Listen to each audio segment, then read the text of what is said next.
Hey my peaches, it's Jen Peach here, and I'm super excited for this interview with Larissa. She's came to the retreat only a few days ago, so we haven't got to talk much, but I'm super excited about the topic that we have, which is how to heal from depression and anxiety without medication. She's gonna share her top 3 tips. Yeah, thank you for having me on this video.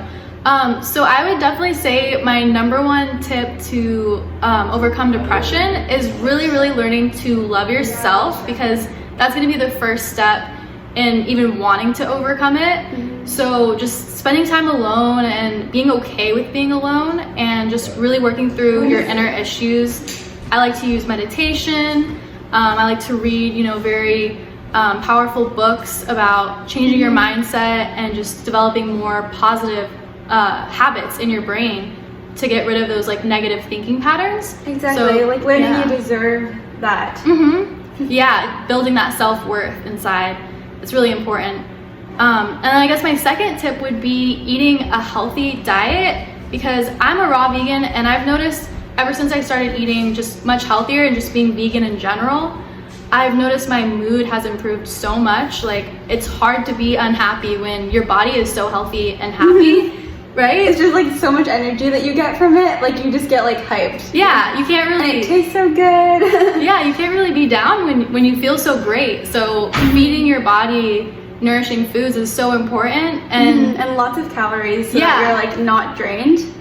Yeah, and definitely. pretty consistent with food. Just prioritizing your nutrition and your health and knowing that you deserve that is gonna help a lot. Definitely, yeah. Don't let yourself get hungry. Stay well fed. Nourish your body. Exactly. And then I guess my third tip would be just overcoming limiting beliefs when it comes to anything that's holding you back in life, maybe a job that you're not happy with, or if you're in a relationship that doesn't make you happy, just let anything that doesn't serve you go, so that you can really make space for the things that exactly. And it makes room for your life to have more things of positivity and more things that you actually want. So I was really scared to let go of my eating disorder because I didn't know what was going to be left without it, but once you open up that space, that's when more things can start to come in, and you start to realize that there's things that are so much more worth your time and energy. Yep, and that's what you want to put your focus on, is what you actually do want instead of what you don't want. Exactly. Yeah, some people are I have an eating disorder, and they just say that every day, or they're in recovery every day. But the more that they're focusing on that, the more that they keep creating that, and they keep creating the same disordered relationships with food. I think that can really keep people stuck, because they just, that's all you're going to attract. But if you start focusing on those things that you love and on the things that you're passionate about, you're going to keep growing in those areas of your life, and then you're not even going to have to think about those things that are holding you back anymore. Yeah, because you can make anything come true that you want in your life. You can do it. We all can. We've all overcome obstacles in our lives, and if we can do it, so can you. So don't be limited.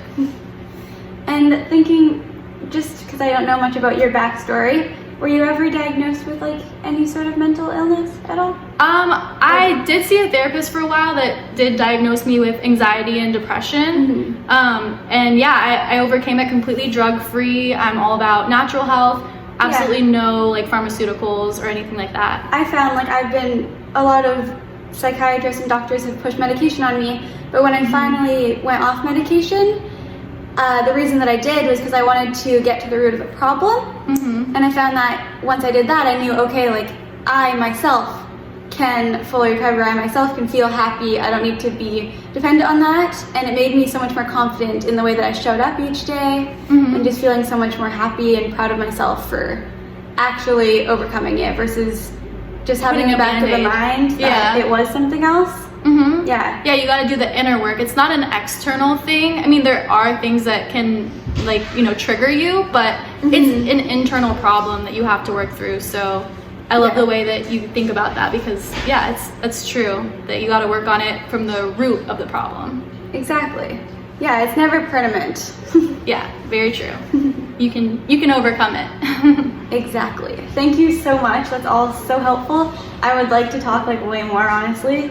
It's so cool to talk to people that have overcome similar things and that have done it in a holistic way. that's going to be very sustainable. So I hope you guys found something valuable in this. You can find more about Larissa through the link in my bio in this video.